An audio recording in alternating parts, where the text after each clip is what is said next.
Good to go. Good evening, everybody. I am calling this May 20th, 2024 regular meeting of the Mancos RE6 School Board to order. The time is 6:06. Chrissy, will you please do the roll call? Yes, Emily Hutchinson Brown. Here. Tim Hunter. Present. Victor Figueroa. Here. Rachel McWhirter. Present. And Craig Vanelli. Here. Would everybody rise and join me in the Pledge of Allegiance, please? I pledge allegiance to the flag of the United States of America and to the republic for which it stands, one nation, under God, indivisible, with liberty and justice for all. Thank you. I'd like to thank everybody for being here. Remember to turn off cell phones, no sidebar conversations. This is a meeting of the Board of Education in public rather than a meeting with the public. It doesn't look like we have any public participation signups at this point in time. Let's see here. Approve the agenda. There you go. Mr. Hunter moves that we approve the agenda. I Do we have a second second? Chrissy, will you call to question, please? Yes, Emily Hutchinson Brown. Aye. Victor Figueroa. Aye. Tim Hunter. Aye. Rachel McWhirter. Aye. And Craig Vanelli. Aye. All right. Motion passes. I'm gonna get there, Mr. Hunter. Motion carries 5-0. All right, looks like no public participation, just as I stated. Mr. Cordray, do we have any district? We just did? That was the Approval of the minutes. I move that we approve the minutes of the regular meeting of April 15th. Do we have a second? Chrissy called to question. Emily Hutchinson Brown. Aye. Tim Hunter. Aye. Victor Figueroa. Aye. Rachel McWhirter. Aye. And Craig Vanelli. Motion carries 5-0. You're good. No public participation this evening, it looks like, but Mr. Cordray, is there anything for district Yes. accountability? Yeah, so at the District Accountability Committee meeting, the District Accountability Committee has started the process to recruit for next school year with the understanding that their first meeting would be a meeting with this body on August 13th. And I also shared marketing materials with the building level admin assistants from the preschool to the elementary to the secondary. And those very talented individuals are helping to recruit for the DAC. So we're at recruit staff, recruit parents, recruit community. So that process is underway. And Tressa Jukes has volunteered to be, if you will, the recruiter coordinator for the DAC as we go through this process in May. So I very much appreciate her work doing it. I also appreciate the work of the DAC as we had our meeting just about 2 weeks ago. Great. So, all right, thank you for that. We are going to roll right into our board reports for the evening, and Mr. Figueroa, it looks like you are up first with the LRC and CASB. Okay, so I'm gonna start off with CASB. I have some dates for you guys just to be aware of, and I can send this to you as well. The first date I want you to be aware of is that the fall conference and delegate assembly is October 18th and 19th. For the new board members, I usually go to that to represent our board and this kind of a region, and everybody from the different districts usually go to those. The reason I'm going is because I'm the only one that votes around resolutions. And so on October 18th and 19th, I'll be up there to vote on resolutions. And just again, for the new board members, resolutions are presented by boards or districts, well, there's both. And they're specifically around certain things that they would like approved by the overall assembly, which is districts across the state, or everybody across the state. And if it's approved by districts across the state, these resolutions, then they'll go to our legislators for their advocacy. And so last year we had 2 resolutions. I'll send you those resolutions. We have till August 28th to turn in resolutions if we have any. So I'm gonna encourage us and remind us each board meeting. And maybe a group of us or whatever can come up with some resolutions that we think could benefit our district. And again, it's really up to the board whether they want those or not.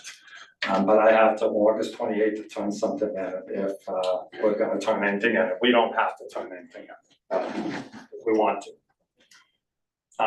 Just so you know, last year we turned in a resolution for teacher minimum wage. And we turned a resolution into mirror initiative 63, which was the Tabor carve out for education. We may choose to try to rework those and submit them again, or we might not. The one that went through that was successful was the initiative 63, Tabor carve out for education last year. Okay, second thing is CASB Boardmanship Academy. This is replacing where CASB would come over from the state and share information with us. And we would listen, and there was a lot of complaints that it really wasn't meeting our needs as a MANCUS or as a regent. And so they took that feedback and they reworked it. So I'll just read a little bit. It says CASB members told us that they wanted board professional development that provides more in-depth content and more opportunities for conversation with peers.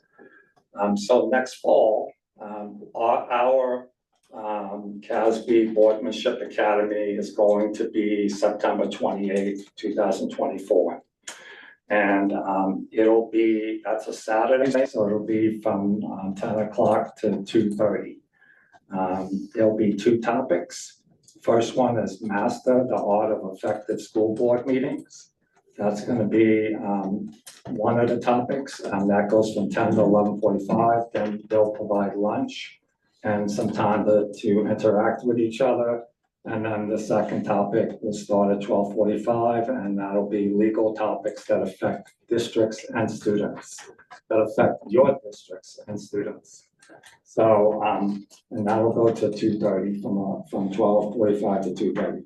So if we're interested in going to this, which I encourage everybody to do, we have to register. So I'll work with Heather. And if you guys can tell me whether you're gonna attend or not attend, it's up to you. Do we know what the deadline is? It's in Durango. Yeah, it's in Durango. Durango, yeah. Do you know the deadline for registration? The deadline for registration, don't have that Okay. yet, but I'll Maybe we can get have it it by out. tomorrow. Yeah. I'll look for that and try to get it to you, and I'll remind you again periodically that we need to register, or tell us that you're gonna go, so they know who's coming. Third, 84th Annual Convention is December 5th through the 7th. And it's at the Broadmoor, and we all went to that last year. It was again a very good conference for board members, for all of us. And it's again an opportunity for us to have a retreat, which is really about us looking at the first half of the year and what we need to try to accomplish. And then the second part was really the conference itself, which had a tremendous amount of good classes to attend. I do want to remind you, and Todd, this is specifically you, there's the whole Student Leadership Academy. And registration is open from now to early registration from now to the end of August. So, so the sooner we get registered, the better. And then the sooner we talk to your administrative team about possibly another Student Leadership Academy, that would be great. It makes a lot of sense if we were to be able to effectively place student voice, that the student voice that is on the board is who attends CASB, as that's the practice that Durango follows, is those kids are the ones that are invited to attend with the board. I think where we will also have board need conversation will be at the,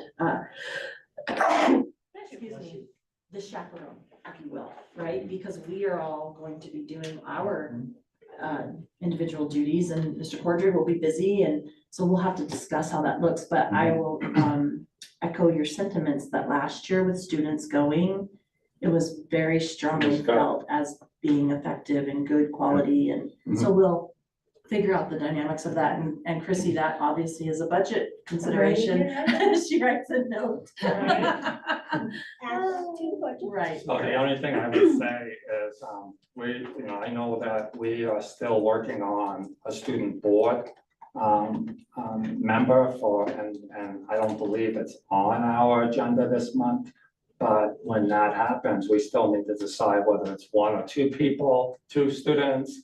And certainly leadership could be two students. But we might wanna get three, because it's just nice to have. Yeah. a It variety. was presented, so the policy was presented during work session this month, which was our first review. Yeah. Next month, it will be on agenda for second review, Okay. so that there will be some robust discussion in June. And that is specifically because of the fact that we would like to see it in place by the fall. Yeah. We may have a little adjusting to get people in those seats, and we'll have to determine the number and so forth, but I believe we're in a really good position to have students at the board table next year, which is pretty But exciting. it was nice having multiple folks come to CASB, so we may wanna think about budgeting for multiple students and not just the one or two that we get as a potential for the board as well. So It was nice. We had a good conversation with them afterwards and good feedback for us to just tap into student perspective. Mhm. I want to just move on to the last thing for CASB update is, this is gonna go right into LRC. And we have a legislative wrap up, and that's on Wednesday, May 22nd. I'm gonna attend that. It's virtual and it starts at 6 to 8. And basically what they're gonna do there is they are going to share all of the legislation that passed that's within the educational field. So basically, some could have gone to the governor and the governor could have signed it, and some, the governor could have vetoed it. So as of right now, we're not clear what's passed and what isn't. Well, actually, he has signed some of them, so that's clear, but there's others that are still in limbo. So I will update next month again, just to wrap it up. Just if you guys are interested, I can send you, or that you can register to attend that. That's where we'll get the latest update. All right, I'm done with CASB. Any questions? Anybody have? Okay, so LRC update. I'm just gonna hit a couple of different House bills that we've talked about in the past. And that I think that we're pretty close to finalizing, and some of them have been signed. So we have House Bill 24-1448. This is the new school finance formula. I think I talked to you about this when it first was introduced. It was introduced probably 3 weeks before the session was gonna end, and it was approved. It went through the House and Senate the last day of the session. So what this really, the key things that you guys should be aware of right now is this. One, this new formula, finance formula, is really new. Districts don't know really how it's gonna affect them. It's so new, there's so much going on in it. Two, it's not going to affect us this year at all, because it's going to be implemented in a 25-26 school year. Three, it's going to be phased in on a 6-year phase. So starting the first year in 25-26 school year, that's when it'll start. The main thing also I want you to be aware of is this bill is a bill that's supposed to, their intent here is to make financing districts equitable, more fair across the board. But realize that some districts are gonna get more, some are still gonna get less because of the factors, and some factors that you just need to be aware of that they're looking at within this bill are special needs students and how much that impacts your district, or ELL students and how much that impacts our district, our at high risk students and how much they impact and affect our district. And another factor is the ruralness, like, how much does rural districts, they don't have, the resources, they don't have like cities do, they don't have the expertise and things that many city schools have access to. So those are factors that affect this formula. But Chrissy will tell you, it's so new that people are just beginning to really look at it. How well they did it, we don't know. How it's gonna affect us in our district, we don't know yet. No, and CDE is gonna give us some trainings and talk to us about it since it's not for till 25, 26. Okay, So we'll learn more and then we'll bring more to you as we Okay. understand. Yeah. And then we have Senate Bill 24-188, which is the Public School Finance Act. This is the bill that we started off with early in, I think it was, October, November. It was $9.7 billion. That's what it stood at. It was passed. This is the bill that also has the buy down of the BSF factor. What do we call that again? Budget stabilization. Budget stabilization factor. So that is finally brought down and in law. The governor signed that bill and it's all in place.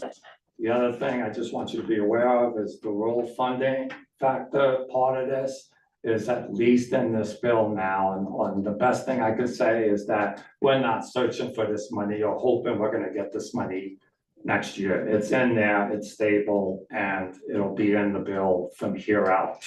Which is great too, because it doesn't have any,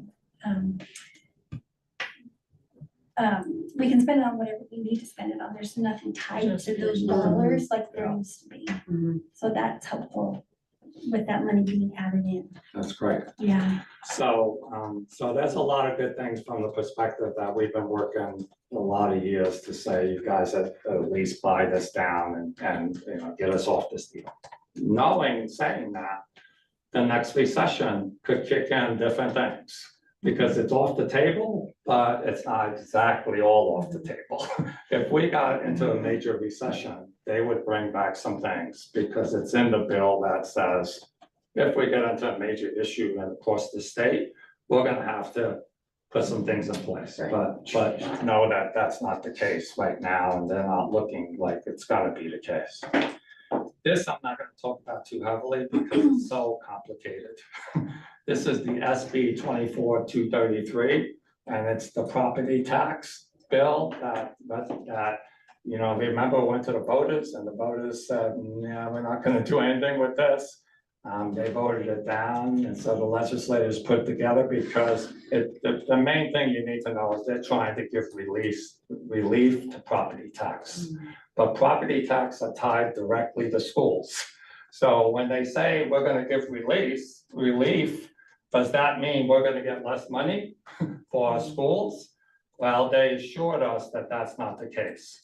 They said they carved out education out of this so that it stays stable, stays in one place.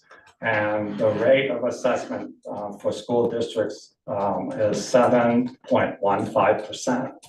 And that's gonna stay stable. And the point again is that they put something in place to try to alleviate some stress around property tax for property owners. Okay, I just have a couple more that I just want you to be aware of. House Bill 24-1073. It's the Independent Ethics Commission jurisdiction. That's the one where they wanted to put us under this review organization or committee that when somebody complains that there's an ethic violation, let's say rank us on our board, that they would investigate it and give us consequences if they found it to be true, or vice versa. Well, that was, that timed out, basically died on the calendar. They could not make a decision, but I do want you to be aware of that they're planning to bring it back next year. Again, whether it will come back the way I just said it, we don't know, but just be aware. House Bill 24-1168, equal access to public meetings. And this one right here basically is saying what we already do is putting our board meetings online, having access for people to be able to go back and take a look at it.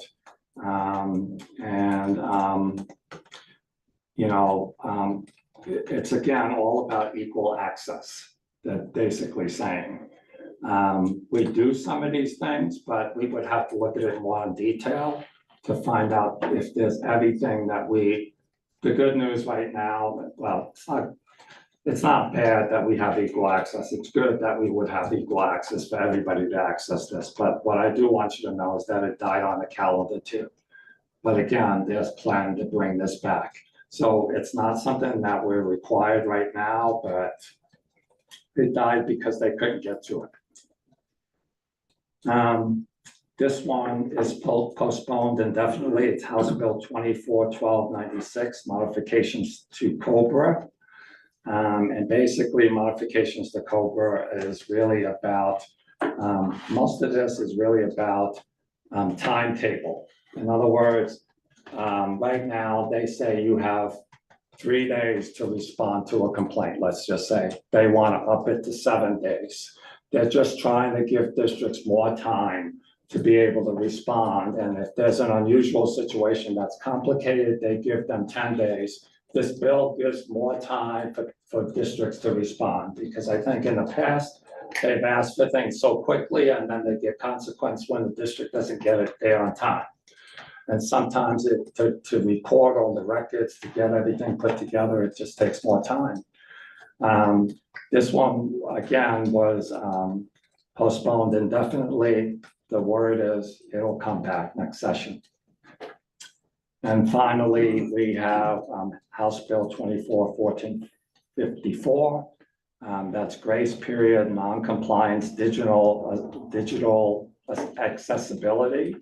And this is really about, this bill is about also having access to digital information like records and things like this, or even board meetings where if you have, if someone's deaf, then how will they hear? If they're blind, how will you have information digitally so that they can access that? That's basically what this bill is saying. It's a bill that basically, if they're saying basically, if you're showing that you're making progress in trying to reach this, you're not going to get a complaint. But if you get a complaint, it's going to go to the OCR basically, and it's going to be a disability, they call it Accommodation. non-compliance, basically. So just be aware. And again, Todd, I would encourage us to really take a look at this as we go forward, because it's eventually going to come back. It's passed. And we've got to figure out if we have, what would it take based on this bill? What would it take to get it? It passed. No, it says here it didn't. I just pulled this up. Right, it says, oh yeah, sorry.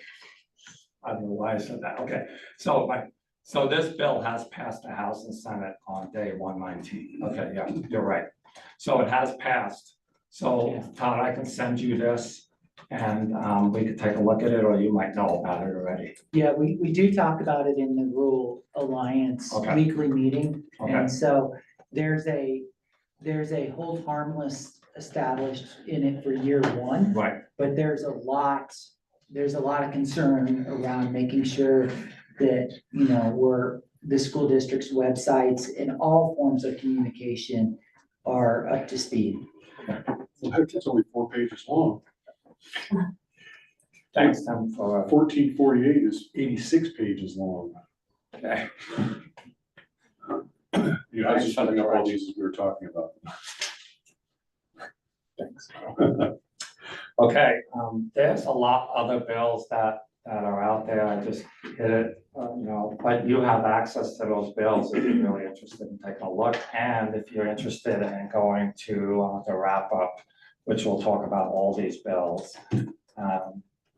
I can again send you the sign up, so just let me know. So I think that's it on my CASB and LRC report. Any questions or further discussion anymore? All right.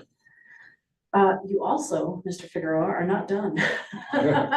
Although I think, I give you BOCES first if he wants to take a break. yeah, I Come was back gonna to say, it. we need to circle back to the town. I don't know if you want to take a break and then we can, and Todd, I know is an attendance, so Cool. let's do BOCES first. BOCES, real quick. Budget season, so that's pretty much all we talked about. Couple things first, we hired, or we approved, for Royce to reach out and to hire, PEBC for helping us with a strategic plan for BOCES, so we're gonna be going through that. I believe they have a meeting next week or the week after for a special meeting to finalize the operating agreement, wording with, everything that's happened with Montezuma Cortez. They have updated a lot of the wording. I know Todd's seen some of it that we're looking at. Mostly BOCES is going through their attorney to make sure that all the wording is good. So we haven't seen the finalized version of that yet. Mostly it's around what to do if there is a disagreement, basically. So working on all of that. Budget wise, Chrissy's already seen this, but for everybody else, pretty much for Mancus, BOCES went up about 2.5%, but based on our counts, ours went up a little bit more than that because we increased our student account. So of the overall contribution for BOCES, Mancus's percent, we're at 6.86% of all the districts, if that makes sense to everybody. Just put in perspective, Bayfield's at 21%, Cortez is at 33%. So, you know, we're still only at just below 7%. So basically, like, our budget hit is $80,000. So not huge, but not great. Still not completely sure what's gonna happen with Montezuma Cortez. They do have a mediation happening, I believe, the first week of June. And then it'll be up to the superintendent and their board to decide if they want to file again to become their own AU. And so if that happens, then we'll deal with that again in August, September. If they do, and if it does get passed, it will not impact this budget. It would be for the following year. So they would still have to do this year. If everything were to be approved, it would be for the following year. At that point, not sure what this looks like, but for this year, it's an $80,000 hit for us, which is about 7% overall. Did they break down anything about what it cost BOCES to, I'm not gonna say fight this, but to deal with Cortez wanting to bail? There had to be some cost for BOCES to deal with this. Right, mostly it's been Royce and her time to gather whatever documentation they needed to then send off to CDE. CDE, I don't believe, has charged BOCES monetarily to make their decision. We haven't, like, there hasn't been a bill from them, but there have been some costs from the, But it took their time. from the lawyer, because we, like the BOCES attorney, so there's been some legal cost to that. I have not seen, you know, like this year, like we haven't like shored up this year's But it also budget. took Royce's time away from doing regular work too. Absolutely, and it's been a lot of time I for understand, Royce to that's do why I'm that. asking what kind of cost it was to So- BOCES if they go through this again. That needs to be brought up because that's impacting, that money's coming out of all of our districts. Exactly, And to deal with this on a year in and year out basis is how I want to see us going.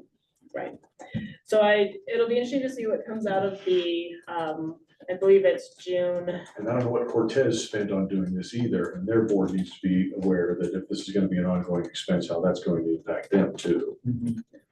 Yes, I believe the mediation is scheduled for June 3rd and 4th. So BOCES submitted a documentation request April 5th, and they received more notification on April 22nd asking for additional information and clarity. So all of that has been submitted. So basically CDE and this mediator is John Tweedy. So they have received all the documentation because apparently basically, so Montezuma Cortez did their own audit. And so they found BOCES lacking, and so that was the basis for them becoming their own AU.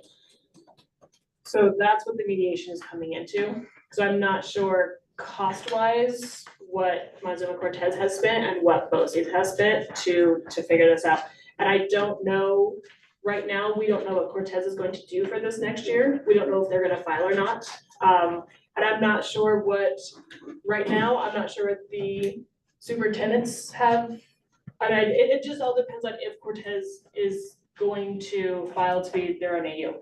If they don't, then I think we just all have to try to get along and figure this out. Is CD paying for this mediation? I believe so. Okay. It is part of having the appeal process and having Commissioner Cordova uphold the decision for them to not become their own AU. And then I believe she's the one who went the route of the mediation, so, or recommended I'm that. just interested in our taxpayers' money being spent reasonably. So Rachel, just for clarity, the commissioner has already ruled on this first time around. Yes, And they've already said that, no, you have to stay in the AU, yes, correct? yes. Now, they also said they have to have a mediation to try to work through their issues, which Yes. is still ongoing at this point, or has there been a decision around that? The mediation, they had a very hard time finding a person, Okay, and then they had a hard time finding a date. So the mediation is actually won't start until June 3rd and 4th. That'll be their first actual meeting. okay. And then you're saying after that mediation, after all of what happens there, Cortez can start this process all over again. In August, in August is, I believe, when they start, is the time that the process can start. And that's just part of the process. They could do it all over again, even though they were denied. Because it's a new year. Yeah. So they can do that year after year. Interesting. I see. Yeah, they can file every year that they want. They can try and bail anytime they want. And I'm not sure, we have not spoken as a BOCES board what the response would be. Right now, it's basically a wait and see what Cortez does. If Cortez does that, then at that point, we'll probably have a special board meeting and decide what we want to do. And I'm sure that's probably what the superintendent's group is talking to. So it's just kind of hopefully the mediation goes well. And then we'll see in August or September if they apply or not. I So- think there would be some kind of non-compete clause from the BOCES would require, so that they can't steal all of our existing BOCES people. And that I don't know. I'm not sure. And Because that's what worries me. There's a limited number of people in this area right, for some of the special ed, for some of the other issues that BOCES deals with. And that's what worries me about them continuing this process, is the basically degrading the number of people and the personnel that we have available to assist our school district. and I think that's one of the main parts of the mediation Yeah. is that conversation and the conversation of the independent These thing. are limited resources. So, of of all the districts right now that are in it, there were 3 districts that have gone down in enrollment. So that's why our increase was more than the 2.5, is because our enrollment went up. So not only did we have the 2.5 increase, but then because our enrollment went up, then our number went up because of that. So, but yeah, so Dove Creek, Silverton, and Pagosa, all their enrollment all went down. And then everybody else bumped up. But yeah, so we're at 6.8% of the BOCES group. So, Thank you. Sure. Thank you. Thank you. Any other questions, Craig? Good. Okay, let's talk about our linkage exercise that we had in April or beginning of May, actually, with the town board. To Mr. Cordray, you were in attendance. Victor, you were in attendance. Brief Say update? a few things on Todd, you can say one. So Todd and I attended on May 8th, NACO's town board meeting. They had everything well organized, they were all there. It was the town board is a great partner for for the Maker School District. They are really interested in knowing what we're doing and staying abreast of what's happening. And trying to also look at, how can we support our school district? The town sees the school district again as a hub, a main hub, and a place where a lot of the community go to.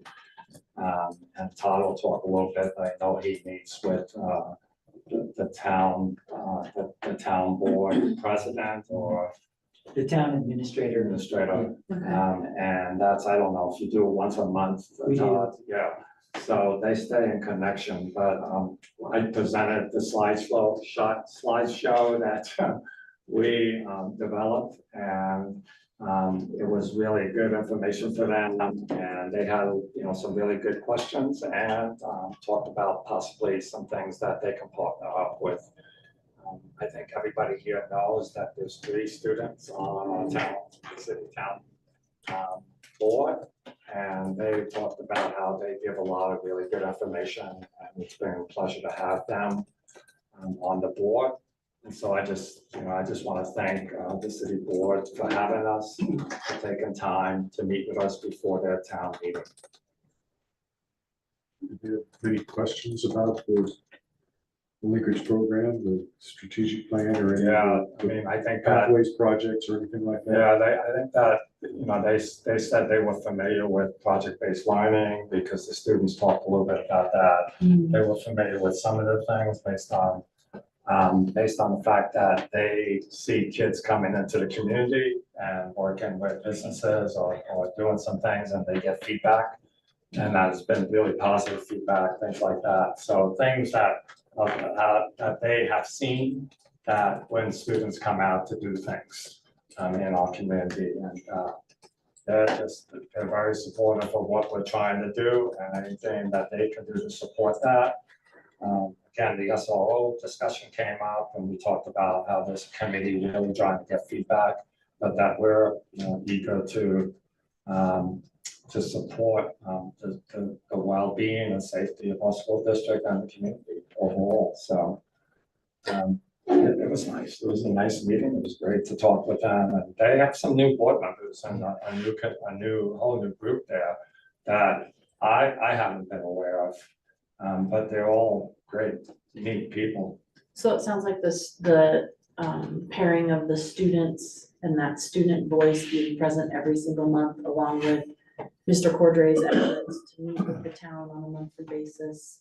I think you meet monthly. We do. Plus the board reaching out for linkage with us annually has really helped that relationship along and further many projects together. That's good. I That's would say tremendous. that, yeah. Yeah, it's a long way from where we were 4 or 5 years ago, right? Right, exactly. So Todd, that's linkage in action. Yeah. Oh, yeah. Well, Yeah, good. it was like a silence, crickets. We were trying to figure out what was going on with the school when I was on the board. The So, only thing we ever heard about was the request to do the bonfire for homecoming. That was the only communication we had wow. from the school. I think we've made some good strides, people. That's Yeah, amazing. really have. Excellent. Let's not let that one I can tell fall. your timing was perfect, because they have a brand new board. I mean, Cindy's now the mayor, so she was a trustee, and then Brent's back on. So those are the only two that are, I was impressed back on. with everybody there, I really was. Do you feel as though, Mr. Cordray, that is really the caveat of all of those things working together that allows us to have a better, solid working relationship? Have you found the same? Yeah, you know, and even more so than that, we're able to support each other with grants, applications, letters of support. It's just a really strong relationship right now, and, you know, and as we put up our flags for graduation, we had conversations with them to make sure that they were comfortable with that, and they gave us the thumbs up. They've been very supportive, so, that relationship right now is really strong. And it would be remiss if we did not mention the fact that we're also working very much side by side with them in regard to the discussions around a school resource officer, and have been for quite some time, but that has not gone anywhere else but front and center. So that is still very much happening, correct? Mhm. Okay, good. Excellent. I love hearing about positive communication. And all right, without any further questions, we'll move on to Mr. Cordray. I think you are up with your superintendent report. Well, right about now, things are really active at the school district this week. A lot of activities, a lot of field trips, a lot of fun. It's a way to close out the year with really strong relationships.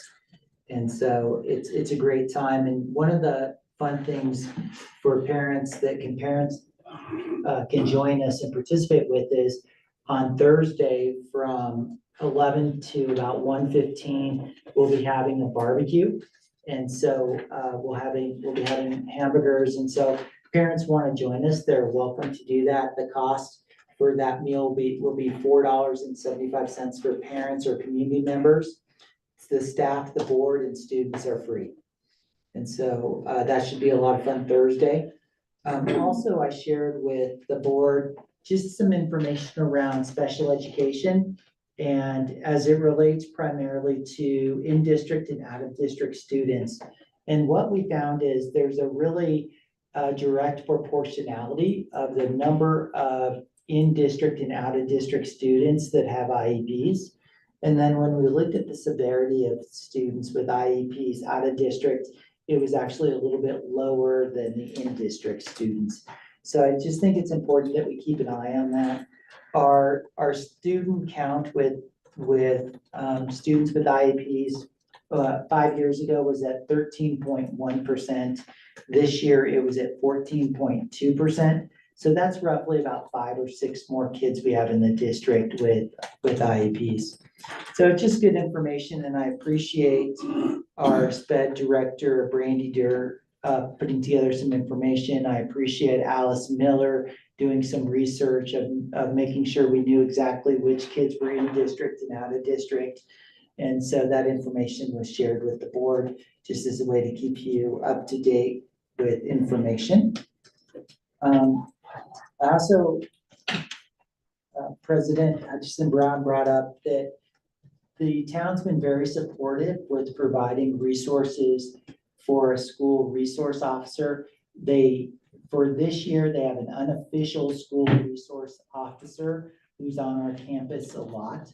And the reason I say unofficial is not until this body deems that we need an SRO will we have an official SRO. But the person they've delegated is here on a regular basis. His uniform even says SRO, so that's in hopes that that comes to being official versus unofficial. But this matters very much in the learning stages for our parents in the community. And so we're having a variety of town hall meetings. The next one is tomorrow night at 5:30 to 7 p.m. So I encourage all parents to attend to learn more about the process and how, if it comes to be, what it would look like, what the memorandum of understanding might say, how we address things like uniform, firearms, training, all those really important things. So we'll continue to have these town hall meetings throughout the summer. And we're in the process of a survey right now with parents. And before I came to the meeting, we had about 46 responses to parent survey. So parents are weighing in, and we have an SRO committee made up of about 11 individuals. Some are staff members, some are community members, and they've been charged with leading this process in what is really kind of a neutral environment so that we could collect data, understand what the community wants, and then hopefully craft a program that meets the needs of the safety and security for our school district. We are as we speak about the good relationship with the town is willing to fund an SRO position. So it's not looking to have a fiscal impact on our budget for future years. Most specifically for next year, there certainly wouldn't be. But as with us, the town and the school district have to take their budgets 1 year at a time for Tabor reasons. And then as I close out, the Magus Early Learning Center had a little gift for you all today with their new hoodies. So I hope you all enjoy those hoodies. They're really nicely done. Kudos to the good work at the Magus Early Learning Center. What a great. Their graphic designer was spot on. That's all I'm gonna say. The logo is, It's really terrific.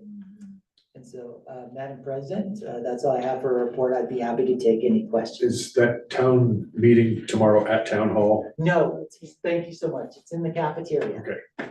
And that's really critical. Tomorrow at 5:30 in the cafeteria. and I think too, it's worth saying, that 46 survey results out of a campus that has 500 students, I think we can do better. So I would love to encourage people to fill out the survey. It's been emailed out a couple of times. It's been emailed out twice. It went out again today, and it's Right. also on our website. It's on the website, it's on the Makes Moms group. It's like, there's a lot of sharing of that, but we need people to complete it. What's the intended deadline or the intended due by date for that survey? Is it before tomorrow night? It's before tomorrow night. That's gonna be information that's made available to the people who show up. We'll be consolidating the data tomorrow. The SRO committee is kind of gonna put it into, get it so it's readable for tomorrow. Okay, And then the SRO committee, led by the committee members, will be presenting that meeting tomorrow night. And then I'll be there and Mr. Greenlee will be there to answer any questions from the district side. We'll also have the town marshal there to answer any questions about the development of this as we continue to take it forward. And Todd what's been the process of getting feedback from staff? Yes, so we had last week, we had a optional staff meeting around the SRO. And then prior to that, I'd sent a survey out to staff 3 times to collect input on that as well. And so there's about 26 responses from staff around that. okay. And so, so that was about nearly 30% of people wanted to weigh in. And then, so we had that meeting about a week ago, and it was a very helpful and informative meeting. And then our staff is welcome at the meeting tomorrow night as well as all town hall meetings for the rest of the summer. I think what's important to note here is that everyone has voice and that we are actively and openly encouraging that voice, whether it be in person, in an email, a survey, however it is that you can get your voice heard, we are asking for your voice, so that all. Well, I just think that there's multiple ways that you're attacking this, and that's what's critical. Exactly. Again, it's up to people, it's up to folks whether they want to give input or not. But there's gonna be a big decision that's gonna come before us as it relates to the SRO. And so hopefully people will give their input so we can make the best decision possible. Agreed. Okay, thank you for that, Mr. Porter. Any other questions for Mr. Porter? Mrs. Miller, it is your business manager report. I don't have a ton to say since we just did a A ton of work. a ton of work in the work session, but wrapping up fiscal year 24. There's quarterlies in your report this time, investments from third quarter. I wasn't able to give those to you last month because we're still waiting on balancing one of our accounts, so we have those now, shows we're on track with the previous year. We're looking good. We're closing out this year on budget, which is great. You're gonna see salary schedules that are in the action items for this budget cycle for 25. And then you're gonna see the preliminary budget to be approved. So once that's all taken care of tonight and approved by you, we will get communication out to our staff about the highlights of this budget and raises and all those important things. So staff has an understanding of how this budget came together. So we'll make sure that gets done immediately following this meeting. Really, that's it. I don't, unless you guys have any other questions that we didn't get to in the work session.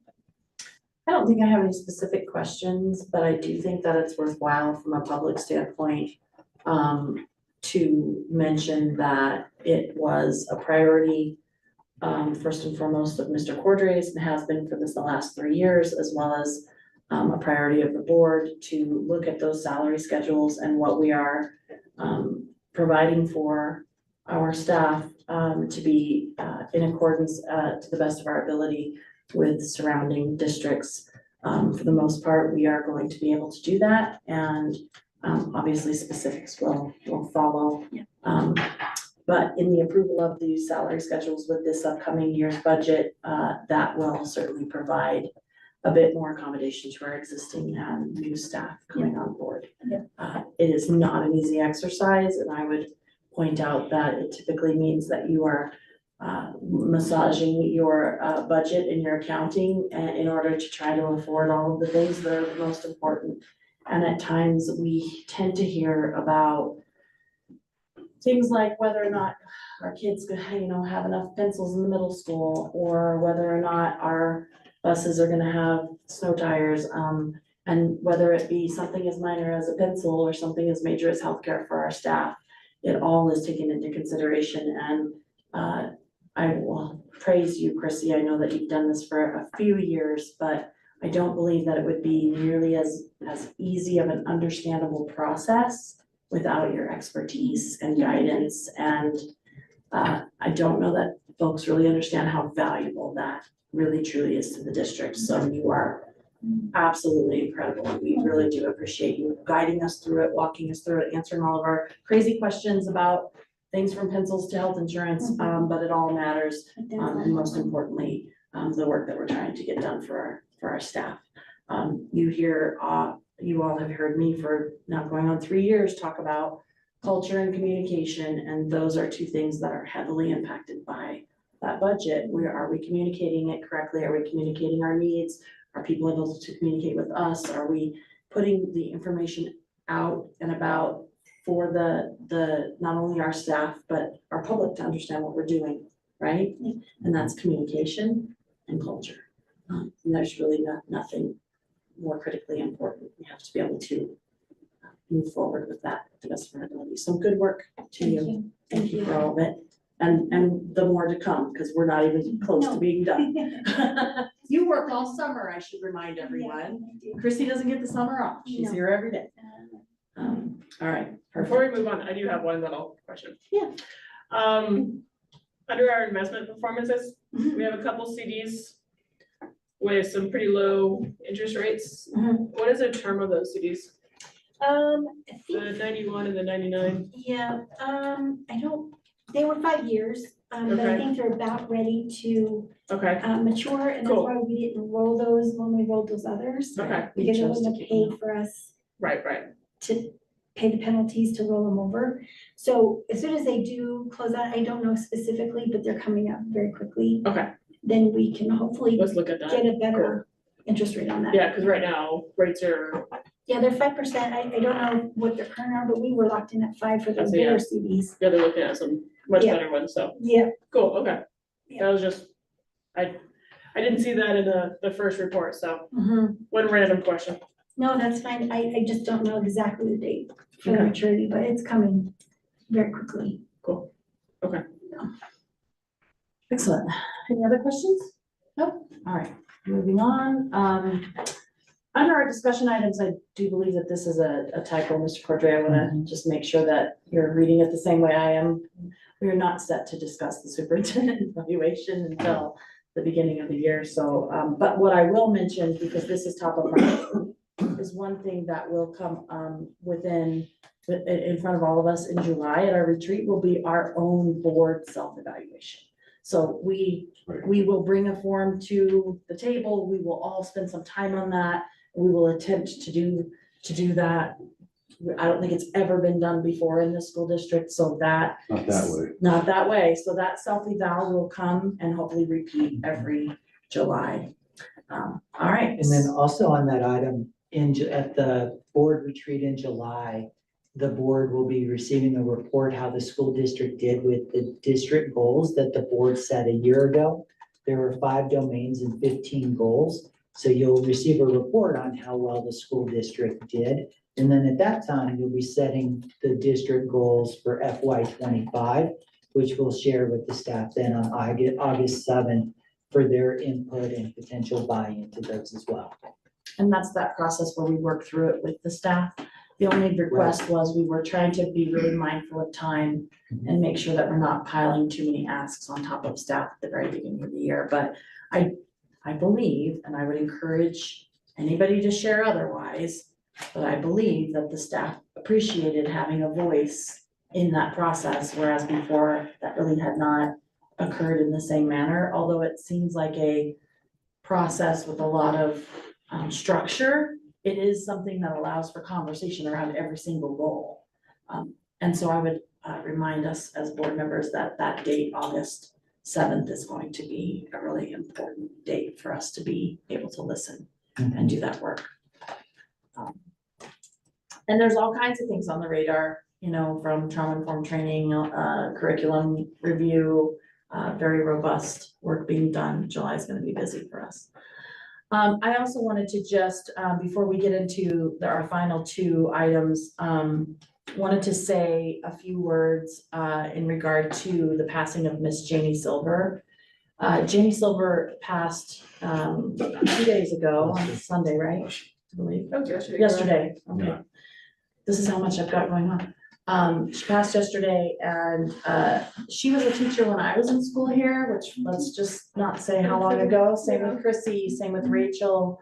So as students, she was, even if you weren't a band student, which I was not a band student, but I still was involved in many of the activities in her classes and athletics. And she taught at this district for, I think, 40, probably close to 40 years, her career.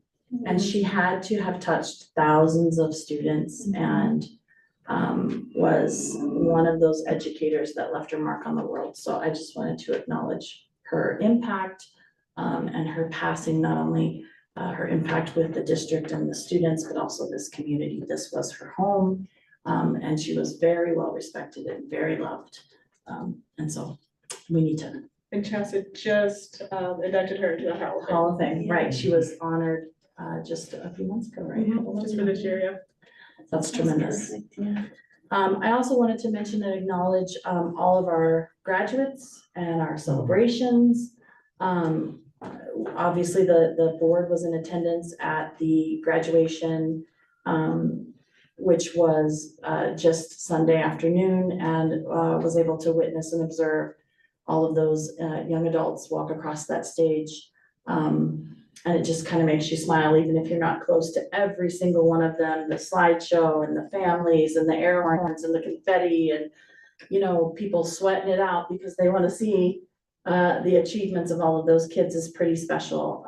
And the fact that we're so small and we're able to do it so well, it really does make you feel as though you're really invested and tied to those kids. And I thought it was also pretty amazing that we had 3, I believe, exchange students walk across that stage, which is tremendous for a little tiny community like ours. I had an exchange student in my class when I went here, and I'm still friends with her today. And it's pretty impactful that you have those kiddos from all across the world here.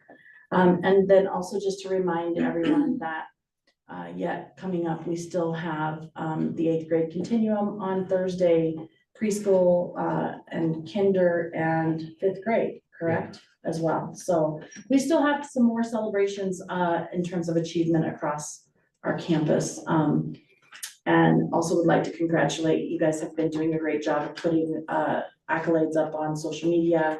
And I think there was a listing in the program and hopefully it's online, and if not, we need to get it there for the scholarships and awards and hundreds of thousands of dollars worth of awards to our graduates as they move forward into their next phases of their lives. Again, pretty incredible coming out of a small district.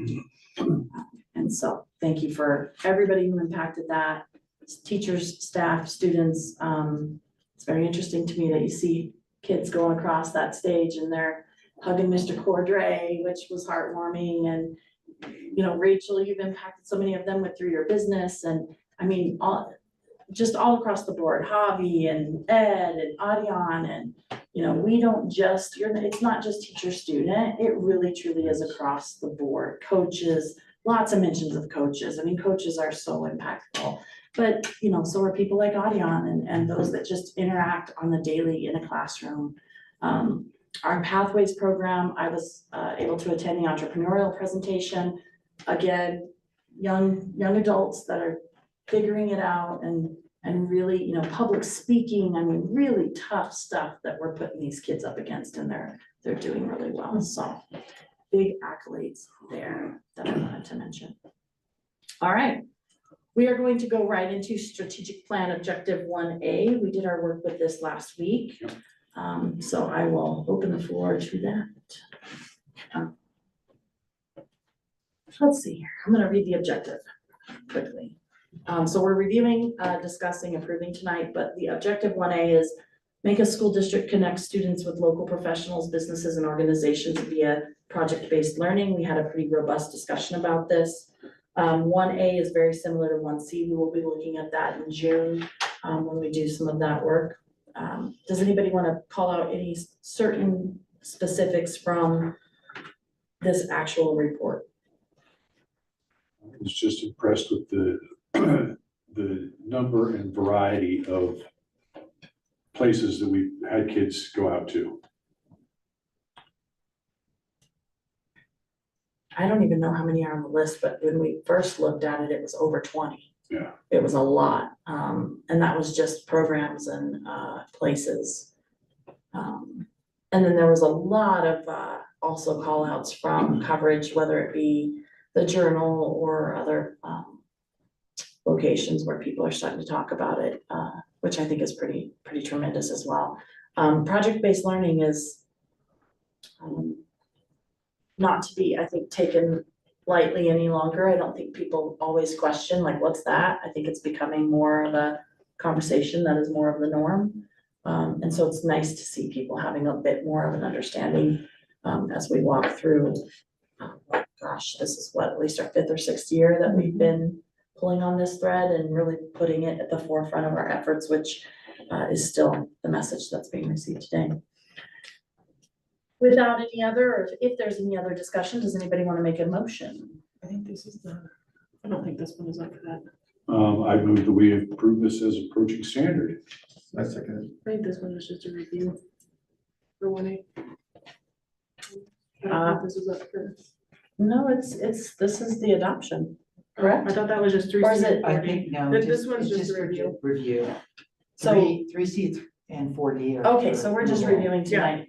I thought we were actually adopting because we were so well, Right. We only need to accept 3C, the others okay, we're just reviewing. so, So I will withdraw my motion. okay. Although I will say, it's good enough that I would adopt it tonight if I could, because it was really well done. So will we push that to June then? Yeah. Okay, all right, so 3C and 4D are, let me read those as well. 3C is make a school district provide secondary students with non-traditional courses based on student input and teacher interest. That is objective 3C. Objective 4D is make a school district staff encourages an interest in and love of reading throughout a student's academic career. So these are the actual objectives to accept and adopt. And we can do them individually unless anybody wants to call anything now on either one. I think we can do these together. Both of them are just kind of a one rubric objective. Both of them are at standard. So I move that we accept both 3C and 4D as both of them being at standard. Do we have a second? I'll second that. Chrissy, you want to call that to question? Emily Hutchinson Brown, Aye. Tim Hunter, Aye. Victor Figueroa, Aye. Rachel McWhorter, Aye. and Craig Benali. Motion carries 5-0.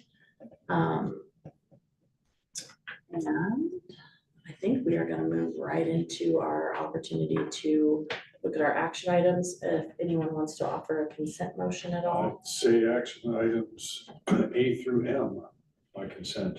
Do we want to throw JJE in there? Or do we want to talk about that one? Let's do A through L, and then I at least wanna make Okay, a- I'll amend my motion. I think we should for- at least tell people what it is. That's what I was just For thinking. A through L, that's fine. So I'll amend my motion. Is there a second? I'll second. All right, Chrissy, will you call the question? Emily Hutchinson Brown, Aye. Tim Hunter, Aye. Victor Figueroa, Aye. Rachel McWhorter, Aye. and Craig Benali. All right, any discussion?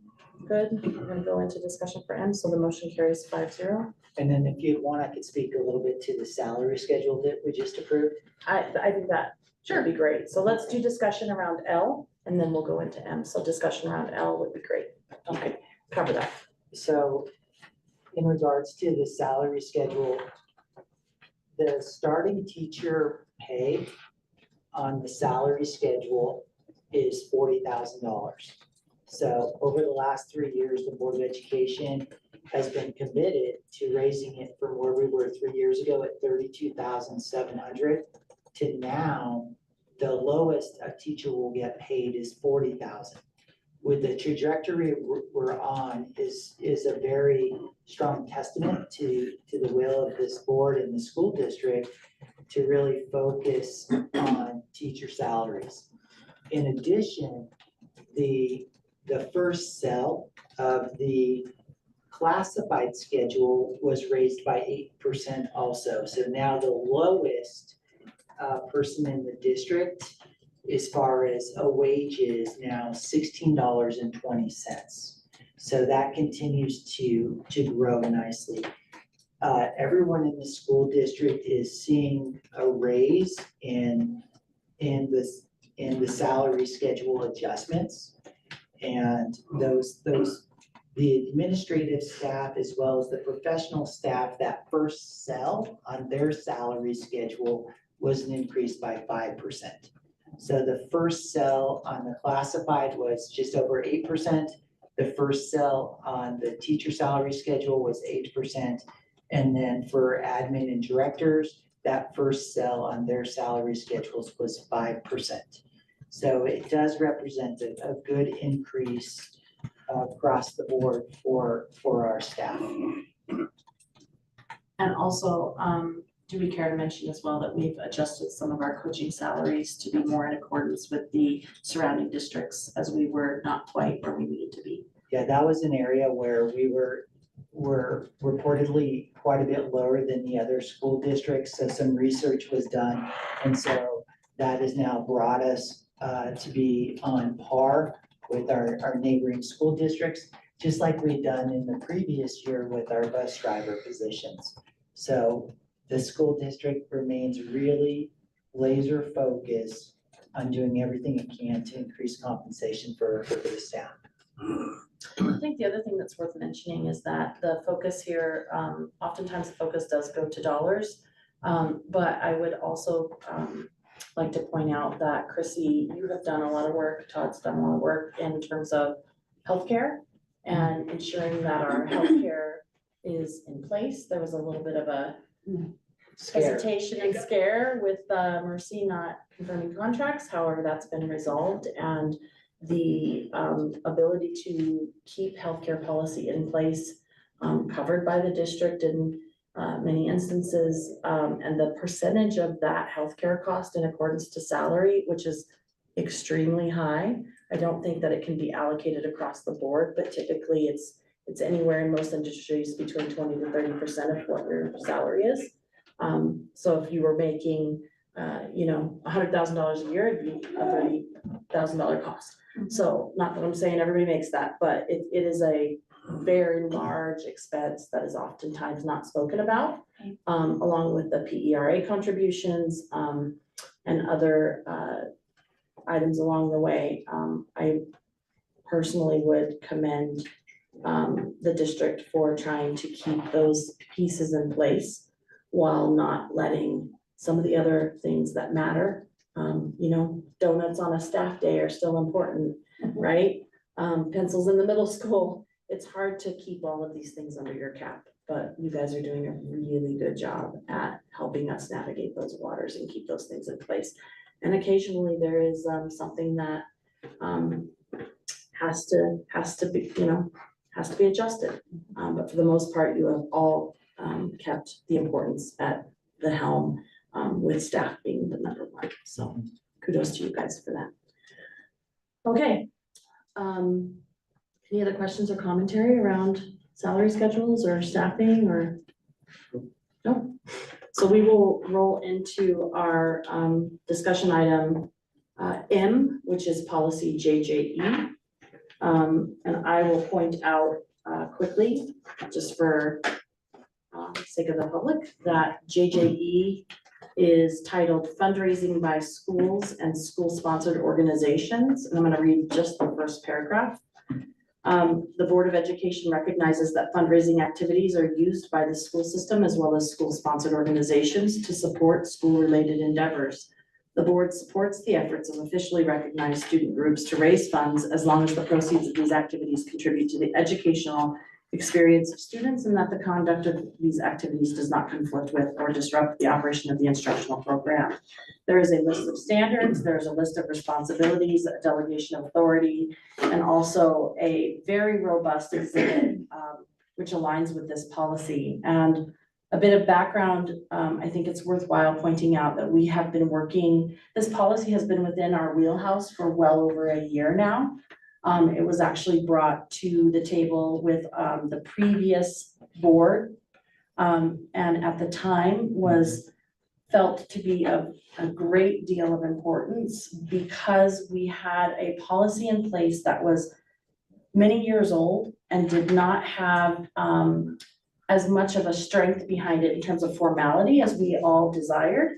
So we've spent quite a bit of time, not just kind of eyes on and evaluating happenings within the district and within the fundraising scope for the year, but also have been looking at best practice in other districts. And of course, we're mindful of what happens outside of our district.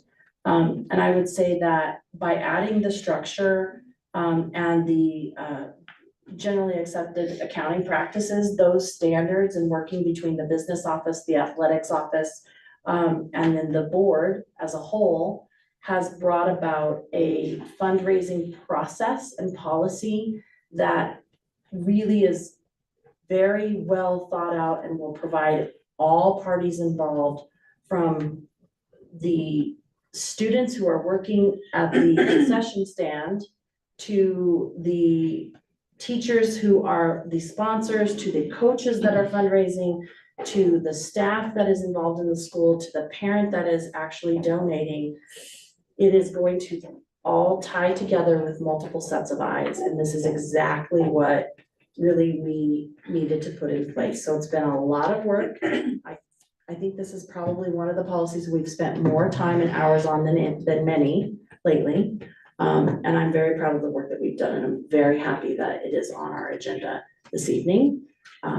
And I do know that it will need to be presented to the staff, and it will need to be presented to the coaching staff as well, and it will need to be really, I feel like we're gonna need some hand holding or someone to go to ask questions, because it's a whole new process. It's not just the same, right? So different means learning. So with that being said, that's my commentary, but I would love to have any other questions, or anyone else want to bring anything else to light before we vote on it? And it is one policy. out of however many hundreds we have. But it's an important one. I'll start by making a motion to approve policy JJ. I'll second. Do you have a motion and a second? Chrissy, would you call to question? Yes, Emily Hutchinson Brown, Aye. Tim Hunter, Aye. Victor Figueroa, Aye. Rachel McWhorter, Aye. and Craig Benally. Motion carries 5-0. I'm very excited. Excellent. And if I could speak to it just a moment, you Of know, course. the JJE policy that y'all just passed is a really good example of board governance. It really speaks to the values of the Board of Education to make sure that we're operating in a way that's consistent with the legal practice. We're operating in a way that affirms equity. We're operating in a way that affirms transparency and clarity. And what I thought was really exceptional about this process is the policy is really good, but that's only part of what's happening. The other part then is the procedure, which is the operational side. So the majority of the work belongs to the activities and athletic department, the business office, the building principals, and the superintendent. And so by having those two things work together, we're allowing the individuals to do their work and get it done at a high level.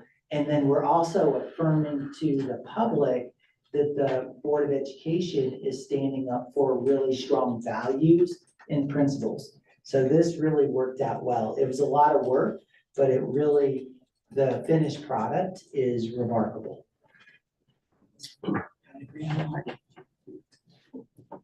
Excellent. Just a real brief, upcoming, work that we're going to be done, just so everyone's mindful. Don't forget that June 5th, we have a full board work session that day. We are going to be doing strategic plan review, and I will send out just a reminder as to kind of notes and items to bring. We'll be working with the administrative staff on that here in the same room. Also on our June 17th work session and board meeting, we will be talking quite a bit about school calendars. So just doing that work and bringing that all together, hopefully. And I believe we have some presentation potentially planned, but I don't want to say until we know. We do not have a board meeting in July. We do a full board retreat in July, and then we pick back up on August 12th with a board work session, and August 19th with a board meeting. So we will start our normal cadence of work sessions and meetings in August. So one more board meeting in June, a retreat in July. We never are like really off, but it does fluctuate quite a little bit in the summer. So I actually think it's more work, which is good work. Other than that, that's what I had as far as future. Anything else from anyone else before I close our? I had a June 10th, I just wanna make sure we're not doing that one. At this point, it's not on the radar, but it could come on the radar because we'll have just come off of a full day. No worries. So I just wanna wanted make sure. to discuss that before I name it. You're good. I'll get it off of here for now. I don't think we did, so. All right, with that in mind, it is 7:24 and I will call this meeting closed. Right. Thank